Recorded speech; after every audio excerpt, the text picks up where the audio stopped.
ঝিনাইদহের শৈলকুপায় পূর্ব বাংলা কমিউনিস্ট পার্টির আঞ্চলিক কমান্ডার হানিফ সহ তিনজনকে গুলি করে হত্যা করা হয়েছে। হত্যার বিষয়ে ইতিমধ্যে দায় স্বীকার করে গণমাধ্যম কর্মীদেরকে হোয়াটসঅ্যাপে খুদে বার্তা পাঠিয়েছে চরমপন্থী সংগঠন জাসদ গণবাহিনী।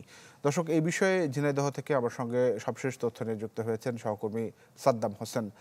সাদ্দাম, ঘটনাটা একটু বিস্তারিত জানতে চাই। ব্রেকফাস্ট, টিফিন কিংবা স্ন্যাক টাইমে মজাদার আয়োজন মানে অল টাইম ব্রেড।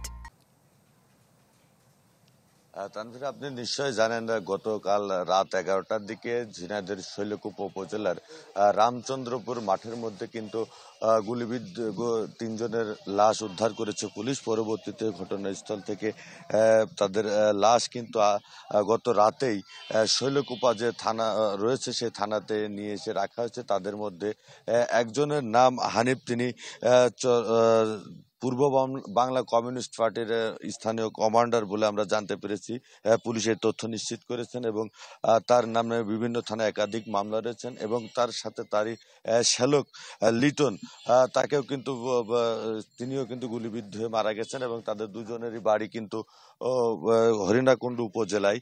এবং আরেকজনের যে লাশ সেটি কিন্তু গত রাতে তাকে শনাক্ত করা সম্ভব হয়নি। পরবর্তীতে আজ সকালে থানাতে তার স্বজনরা এসে সেটি শনাক্ত করেছে।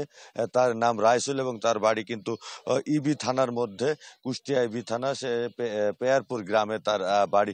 তো লাশ কিন্তু যে মরদেহ এটি কিন্তু ময়নাতদন্তের জন্য ঝিনাইদহ সদর হাসপাতালে মর্গে নেওয়ার যে প্রস্তুতি সেটি চলছে।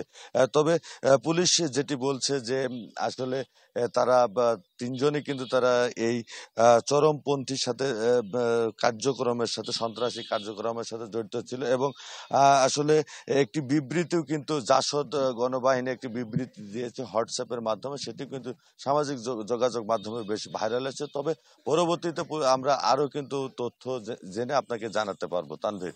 সাদ্দাম, ধন্যবাদ আপনাকে আমাদের সঙ্গে যুক্ত হওয়ার জন্য। সাদ্দাম হোসেন জানাচ্ছিলেন ঝিনাইদহ থেকে।